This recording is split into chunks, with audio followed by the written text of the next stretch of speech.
ആദ്യമായിട്ടാണ് സമരം നടത്തുന്നത്. ബാരിക്കേഡ് പിടിക്കാൻ സമ്മതിച്ചില്ല. എല്ലാം കൂടെ വളഞ്ഞു വന്നിരിക്കാൻ. ഞങ്ങൾക്ക് എത്ര നിമിഷം വേണം അതിനകത്ത് കയറി വരാം? വേണമെങ്കിൽ ഇതൊക്കെ അകത്ത് കയറാൻ അറിയാം. കൂടുതൽ അഭ്യാസം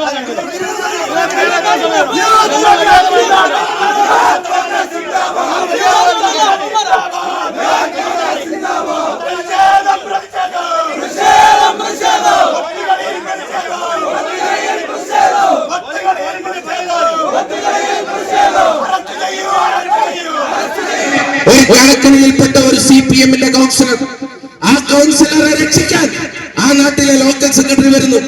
ആ കൗൺസിലറിന്റെ ആകെയുള്ള സ്ഥലം ലോക്കൽ സെക്രട്ടറി ഇടപെട്ട് വിൽക്കുന്നു. എന്നിട്ട് കടം തീർന്ന് പിന്നെ ഉണ്ടായിരുന്ന 1 കോടിയോളം രൂപ ലോക്കൽ സെക്രട്ടറി അടിച്ചു മാറ്റുന്നു. ഇത് ചോദ്യം ചെയ്തപ്പോഴാണ് അവരെ ഇതുപോലെ തന്നെ നാട്ടിൽ അധിക്ഷേപിക്കാൻ ഒരുങ്ങി. ഇത് ചോദ്യം ചെയ്തപ്പോ അവരെ ഇതുപോലെ തന്നെ നാട്ടിൽ അപകീർത്തിപ്പെടുത്താൻ ഒരുങ്ങി. അങ്ങനെയാണ് കലാരാജു എന്ന് പറയുന്ന ഒരു വനിതാ കൗൺസിലർ 25 കൊല്ലം ചെങ്കൊടി എന്തി CPM-ന്റെ ലോക്കൽ കമ്മിറ്റി അംഗമായിരുന്ന ഒരു കൗൺസിലർ അവർ മുനിസിപ്പൽ തെരഞ്ഞെടുപ്പിൽ വോട്ട് ചെയ്യാൻ വന്നു.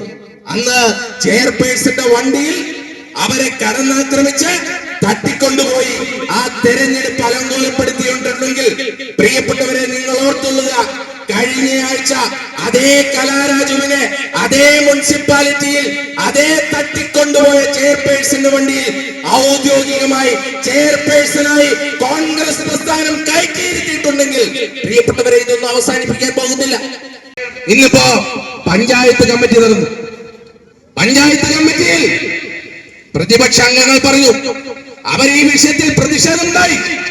പഞ്ചായത്ത് സെക്രട്ടറി പഞ്ചായത്ത് കമ്മിറ്റി അല്ലെങ്കിൽ പഞ്ചായത്തിൽ നിന്ന് കമ്മിറ്റി കൂടണ്ടായെന്ന് പറഞ്ഞ് പിരിച്ചുവിട്ടു. ഇപ്പൊ ഏറ്റവും ഒടുവിൽ അറിയുന്നത് അടിയന്തര ഉത്തരവിലൂടെ പഞ്ചായത്ത് സെക്രട്ടറിയെ സ്ഥലം മാറ്റി. അതായത് ഇന്ന് രാവിലെ 10 മണി വരെ ഉണ്ടായിരുന്ന പഞ്ചായത്ത് സെക്രട്ടറിയെ അടിയന്തര ഉത്തരവിലൂടെ സ്ഥലം മാറ്റിയിരിക്കുന്നു. ഈ നിങ്ങൾക്ക് കുറച്ച് ചരിത്രം അത് നിങ്ങൾക്കറിയാവുന്നതാണ്. പ്രിയപ്പെട്ടവരെ, ഈ ബംഗാളിൽ ഇത് തന്നെയായിരുന്നു അവസ്ഥ. അടക്കി ഭരിച്ചുകൊണ്ടിരുന്ന CPM എല്ലാ മേഖലയിലും അടക്കി ഭരിക്കുന്നു. ഉദ്യോഗസ്ഥ തലത്തിൽ അടക്കി ഭരിക്കുന്നു. ത്രിപുരയിലും ഇത് തന്നെയായിരുന്നു അവസ്ഥ. പക്ഷേ ഒരു നാൾ ആ ബംഗാളിന്റെ ചീട്ടുകൊട്ടാരം തകർന്നടിഞ്ഞപ്പോ അടക്കി ഭരിച്ചുകൊണ്ടിരുന്നവർ വീട്ടിൽ പോയി എന്നത് മാത്രമല്ല, അവിടുത്തെ ലോക്കൽ സെക്രട്ടറിയും ഏരിയ സെക്രട്ടറിയും ഒക്കെ ഈ പെരുമ്പാവൂരിൽ വാരിയാടും പൊറോട്ട അടിക്കുന്നുണ്ടെങ്കിൽ CPM-കാരാ നാളെ നിന്റെ ഗതി ഇത് തന്നെ ആയിരിക്കും എന്ന് പറഞ്ഞു വെക്കാൻ ആഗ്രഹിക്കുക. ഒരു പഞ്ചായത്ത് സെക്രട്ടറിയെ സ്ഥലം മാറ്റിയത് കൊണ്ട് ഞങ്ങൾ ഈ സമരം ഇവിടെ അവസാനിപ്പിക്കുമെന്നാണ് ഓർത്തിരിക്കുന്നത്.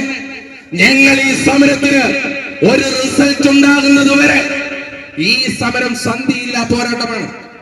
അടുത്ത 15-ാം തീയതി നിയമസഭ തുടങ്ങുകയാണ്.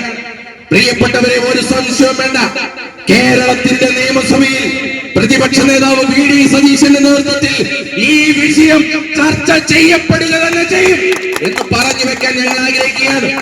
ആ ചർച്ച ചെയ്യുന്ന നിമിഷം നിയമസഭയുടെ കറുത്ത അക്ഷരങ്ങളിൽ ഇതിന്റെ പ്രതികളായവരുടെ പേരുകൾ എഴുതി ചേർക്കപ്പെടുമ്പോ ചരിത്രത്താളുകളിൽ